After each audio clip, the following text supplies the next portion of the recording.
On September 30th, 1941, the Wehrmacht unleashed Operation Typhoon, the great offensive against Moscow. It was the climax of Operation Barbarossa, which had begun that June with 3 million men smashing across the frontier. By autumn, Hitler's armies had taken Kiev and were besieging Leningrad. Now, with winter closing in, the Führer hurled his panzers toward the Soviet capital. Moscow was more than a city. It was the hub of Russia's railroads, the seat of Stalin's power, the symbol of Soviet resistance.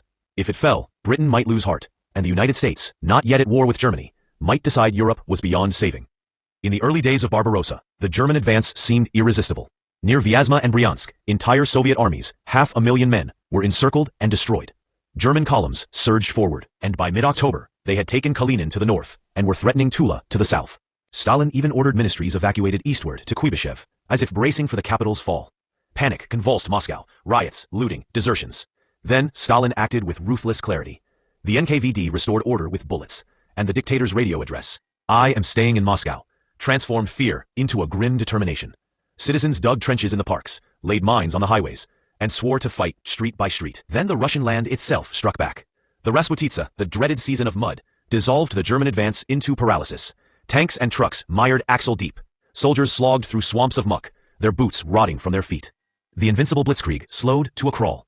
The Soviets, bleeding men at a terrifying rate, nevertheless, fed new divisions into the line, forcing the Germans to pay for each mile in lives they could not replace. By November, the ground froze hard, and Hitler threw the dice once more. His generals urged caution. Casualties were mounting, supplies dwindling, but Hitler demanded Moscow.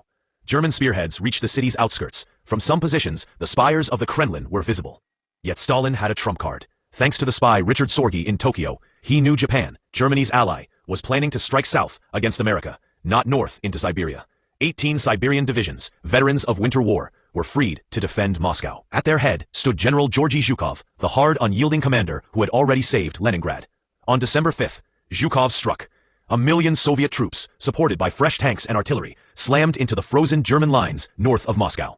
The next day, they struck in the south. For the first time in the war, the Wehrmacht broke. Frostbitten men staggered backward through burning villages, pursued by ski troops in white parkas.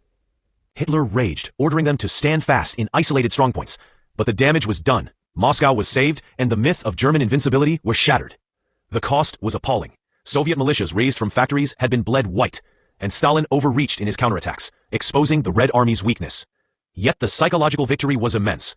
Hitler had never known defeat on this scale. Now he had been stopped, his armies in retreat. And just 2 days after the Russian counteroffensive, Japan attacked Pearl Harbor.